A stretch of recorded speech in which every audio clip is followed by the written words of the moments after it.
இந்த வார eviction ப்ராசஸருக்கு nominate செய்யப்பட்ட நபர்கள் அமித் பார்கவ், சுபிக்ஷா, ரம்யா, திவ்யா, சாண்ட்ரா. ஹலோ மக்களே, welcome back to our channel Bigg Boss season 9. இந்த வாரத்துக்கான நாமினேஷன் லிஸ்ட் அஃபிஷியலா ஜியோ ஹாட்ஸ்டார் சைடுல இருந்து வெளியே வந்துச்சு மக்களே. நான் போன வீடியோல சொல்லிருப்பேன் 13 பேர் நாமினேஷன்ல வந்திருக்காங்கன்னு சொல்லிட்டு, அது கரெக்ட். பட் ஆனா 2 பேர் தப்பிச்சாங்கன்னு சொன்ன பாத்தீங்களா, அது மட்டும் தப்பா சொல்லிட்ட மக்களே, மன்னிச்சிடுங்க. அதாவது அரோராவும் வியன்னாவும் தப்பிச்சாங்கன்னு சொல்லியிருந்தேன். பட் ஆனா அவங்களும் நாமினேஷன்ல வந்திருக்காங்க. நம்ம கானா வினோத் அவர்களும் கமுருதினும் தான் தப்பிச்சிருக்காங்க. ஓகேவா, மீதி எல்லாருமே வந்து நாமினேஷன்ல வந்துட்டாங்க மக்களே.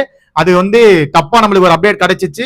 நான் போன வீடியோ கமெண்ட் செக்ஷன்லயே வந்து பின் பண்ணி வச்சிருக்கேன். அது வந்து தப்பா போட்டேன் அப்படின்னு சொல்லிட்டு அதை பார்த்துட்டு இங்க யாரும் வந்து கமெண்ட் செக்ஷன்ல கழுவி ஊத்தாதீங்க. அதை நான் முன்னாடியே இன்ஃபார்ம் பண்ணிடுறேன். சரி மக்களே, மொத்தம் 13 பேர் நாமினேஷன் வந்திருக்காங்களா. இந்த வாட்டி ஒயில்ட் கார்டு கண்டஸ்டன்ட் 4 பேருமே நாமினேஷன்ல மாட்டிருக்காங்க. அதாவது பிரஜன், சாண்ட்ரா, திவ்யா கணேஷ், அதுக்கப்புறம் அமித் பார்கவ், இவங்க 4 பேருமே நாமினேஷன்ல வந்துட்டாங்க.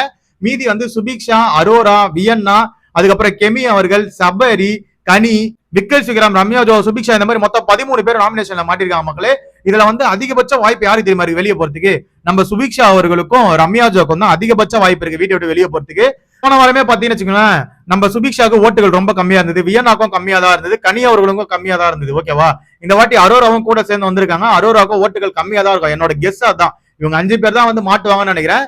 பட் ஆனா மக்களோட மைண்ட் செட் எப்படி இருக்குன்னு யாராலையுமே சொல்ல முடியாது மக்களே, பொறுத்திருந்து பார்க்கலாம். ஏன்னா கெமி வர கூட இன்க்ளூட் ஆயிருக்காங்க. கெமிக்கும் ஓட்டு அந்த அளவுக்கு போன வாட்டியும் வரல. போன வாட்டி அவங்க நாமினேஷன் இல்ல, அதுக்கு போன வாட்டி அவங்களுக்கு வரல. ஓகேவா, இதனால இந்த மாதிரி ஒரு 6-7 பேர் இருக்காங்க. அதுல யாரை தூக்க போறாங்கன்றது நம்மளுக்கு தெரியாது. சேனல் வந்து பிரவீன் ராஜா தூக்குனாங்க பாத்தீங்களா, அதே வந்து அன்ஃபேர் எவிக்ஷன் தான். பிரவீன் ராஜுக்கு ஓட்டுகள் இருந்தது, அப்பயும் பிரவீன் ராஜா தூக்குனாங்க. திவாகருக்கு ஓட்டுகள் இருந்தது, திவாகரையும் தூக்குனாங்க. அந்த மாதிரி அவங்க யாரை நினைக்கிறாங்களோ அவங்களை தூக்குவாங்க. சோ நம்மளால அதை சொல்ல முடியாது. பட் ஆனா இந்த 13 பேர்ல டாப்ல இருக்க போறது யாருன்றதுதான் இங்க ஒரு பெரிய மேட்டராவே இருக்கும். இந்த இடத்துல கானா வினோத் வந்து வச்சுக்கலாம். கானா வினோத் கமுருதினோ நம்ம ஓரளவுக்கு வந்து கெஸ் பண்ணிருக்கலாம். இவங்க தான் வந்து டைட்டில் அடிக்க போறாங்க, இவங்க தான் டைட்டில் கிட்ட வரைக்கும் போக போறாங்கன்னு சொல்லி நம்ம கெஸ் பண்ணிருக்கலாம்.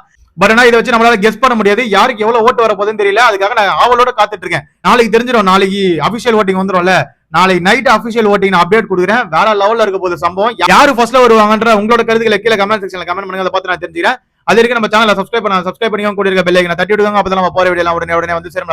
பாய், டேக் கேர்.